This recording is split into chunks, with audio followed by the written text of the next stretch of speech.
नमस्कार, Supriya organic garden में आपका एक बार फिर से स्वागत है। जहां तेज धूप और लू ने लोगों का बाहर निकलना मुश्किल कर दिया है, ऐसे में बागवानी का शौक रखने वाले लोगों को भी अपने घर में लगे पेड़ पौधे की चिंता सताने लगी है। तापमान में लगातार वृद्धि हो रही है, ऐसे में नन्हे पौधों का ध्यान कैसे रखा जाए, दिन में कब और कितनी बार पानी दिया जाए, कौन सी खाद फायदेमंद है, धूप की सीधी रोशनी से कौन से प्लांट को सुरक्षित किया जाए और किन पौधों को तेज धूप जरूरी है। सारे सवालों का जवाब बहुत ही आसान टिप्स के साथ लेकर आई हूँ इस वीडियो में, तो वीडियो को एंड तक जरूर देखिए। अगर आपके भी पौधे जून के इस तेज और चिलचिलाती धूप में मुरझा रहे हैं तो ये सिंपल ट्रिक्स अपनाएं और पौधों को बचाएं। अमेज़न या फ्लिपकार्ट के गत्ते के टुकड़े को छोटे छोटे टुकड़ों में काटिए और पौधे की मिट्टी पर फैला दीजिए। इसे कहते हैं मल्चिंग। मल्चिंग मिट्टी में तेज धूप लगने से रोकता है और मिट्टी में मॉइस्चर लंबे समय तक बना रहता है। मल्चिंग से पौधे में बार बार पानी भी नहीं डालना पड़ता, इससे पानी की भी काफी बचत होती है और पौधों को ओवर वाटरिंग से भी बचाया जा सकता है। इसके अलावा सूखी पत्ती या सूखे घास को मिट्टी के ऊपर एक परत की तरह बिछाया जा सकता है। ये मिट्टी की नमी को बहुत ही अच्छे से रोकता है और हमारे मेहनत से लगाए पौधे को सूखने और खराब होने से बचाता है। ऐसे करे गत्तों का रिसाइकल। गर्मी में पौधों को हमेशा एक साथ रखना चाहिए, जिससे कि पेड़ पौधे आपस में एक दूसरे को छाया देते हैं और तेज धूप से होने वाले नुकसान से भी बच सकते हैं। इसके अलावा बड़े पौधे छोटे पौधों को सहारा देते हैं और इनके बीच पानी और पोषक तत्वों का भी आदान प्रदान होता है। पौधों को एक साथ रखने से इनके आसपास के वातावरण में नमी बनी रहती है, जिससे तापमान काफी कम हो जाता है और ये सूखते भी नहीं है। ऐसे में गर्मियों में भी ये अच्छे से ग्रो करते हैं और ये सरवाइव भी कर लेते हैं। बालकनी या टेरेस गार्डन में जहाँ भी सीधी धूप आती है तो पौधों को उससे बचाने के लिए आप ग्रीन नेट का इस्तेमाल करें या तो कपड़े से पौधों को ढकें। गर्मियों में पौधों में 2 बार सुबह और शाम वाटरिंग जरूर करें और पौधों की पत्तियों पर पानी का स्प्रे भी जरूर करें। इससे पत्तियों में नमी बनी रहती है और वो सूखते भी नहीं है। बात करते हैं कुछ ऐसे ठंडे फर्टिलाइजर की जो पौधों को इस समय भी ठंडा रखते हैं और उन्हें सूखने से बचाते हैं, और ये सारे होममेड और बिल्कुल ऑर्गेनिक हैं। कूल फर्टिलाइजर में जो सबसे पहला फर्टिलाइजर है वो है एलोवेरा का लिक्विड फर्टिलाइजर। इसके लिए आपको एलोवेरा की कुछ पत्तियां लेकर उसे कट करने के बाद आप किसी भी जग में 1 लीटर पानी लेकर उसमें ये पत्तियां डाल देंगे और उसको ढक के 1 से 2 दिनों के लिए रख देंगे, तो आप देखेंगे कि इसका बहुत ही अच्छा ठंडा फर्टिलाइजर बनके तैयार हो जाता है। 2 दिनों बाद आप देखेंगे कि पानी का कलर चेंज हो जाता है, क्योंकि एलोवेरा के सारे एक्सट्रैक्ट पानी के अंदर आ जाते हैं। अब इसे ड्रेन आउट करके ये फर्टिलाइज़र आप किसी भी तरह के पौधे में देंगे तो गर्मियों में पौधों के लिए बेस्ट फर्टिलाइज़र का काम करेगा।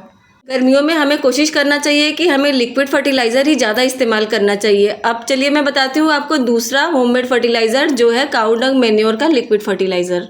इस फर्टिलाइज़र को भी बनाना बहुत ही आसान है और ये पौधों में मौजूद सारे पोषक तत्वों की कमी को दूर करेगा गर्मियों में भी। इसके लिए गोबर के उपलों को आप पानी में भिगाकर अगर 2 दिन के लिए रख देते हैं तो आप देखेंगे कि पानी का कलर पूरा चेंज हो जाता है और ये काऊ डंग मैन्योर का लिक्विड फर्टिलाइज़र बनके तैयार हो जाता है। इसके बाद आप इस पानी को ड्रेन आउट कर लीजिए और इस पानी का भी इस्तेमाल आप हर तरह के फल फूल या सब्जियों के पौधे में करेंगे तो इस टाइम पौधों की ग्रोथ भी काफ़ी अच्छी हो जाती है और वो गर्मियों में जलने और सूखने से भी बच जाते हैं। रात भर भिगोए हुए चने के पानी का भी इस्तेमाल आप एज ए लिक्विड फर्टिलाइज़र कर सकते हैं।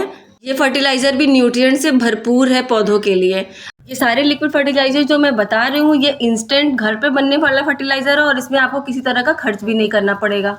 अगला फर्टिलाइज़र जो है ये आलू के छिलके का लिक्विड फर्टिलाइज़र है। ये एक बहुत ही पावरफुल फर्टिलाइज़र है पौधों के लिए। इसके लिए आलू के छिलके को आप किसी भी जग में 1 लीटर पानी भर के उसमें आप आलू के छिलकों को भिगाकर 1 से 2 दिनों के लिए रख देंगे और फिर आप उसको जब ड्रेन आउट कर लेंगे तो आपका ये पावरफुल लिक्विड फर्टिलाइज़र बनकर तैयार हो जाएगा। सब कुछ पर्याप्त फर्टिलाइज़र भी मैं किचन वेस्ट का ही फर्टिलाइज़र बताने जा रही हूँ। इसमें आप सारे वेजिटेबल और फ्रूट के छिलके का इस्तेमाल करके इस बहुत ही पावरफुल फर्टिलाइज़र को बना सकते हैं। इस तरह से सारे फलों और सब्जियों के छिलके को आप किसी भी बकेट में या किसी भी डब्बे में भर के पानी भर के उसमें डाल दीजिए और 1 से 2 दिनों के बाद देखेंगे कि इसका सारा एक्सट्रैक्ट पानी में आ जाता है। उसको ड्रेन आउट करने के बाद ये बहुत ही पावरफुल सा लिक्विड फर्टिलाइजर पौधों के लिए बनकर तैयार हो जाता है और इसी तैयार फर्टिलाइजर के लिए आवश्यक हर तरह का न्यूट्रिएंट अवेलेबल होता है। नेक्स्ट फर्टिलाइजर ये भी बहुत ठंडी फर्टिलाइजर है पौधों के लिए। इसके लिए आप दही या बटर मिल्क छाछ जिसे कहते हैं उसका इस्तेमाल कर सकते हैं पौधों में देने के लिए।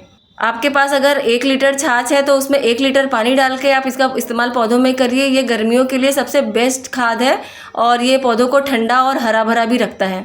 और इस फर्टिलाइज़र का इस्तेमाल करने से पौधों में किसी तरह का कीड़े और रोग भी नहीं लगते हैं। अगला लिक्विड फर्टिलाइज़र बनाने के लिए का कोई कंटेनर ले लीजिए, उसमें आप प्याज के छिलकों को डाल दीजिए। छिलकों को डालने के बाद हम इसमें पानी से इस जार को पूरी तरीके से फिल कर देंगे और इसका कैप लगा के इसे 24 घंटे के लिए रख देंगे। 24 आवर्स के बाद आप देखोगे कि इस पानी का कलर बिल्कुल ही चेंज हो चुका है।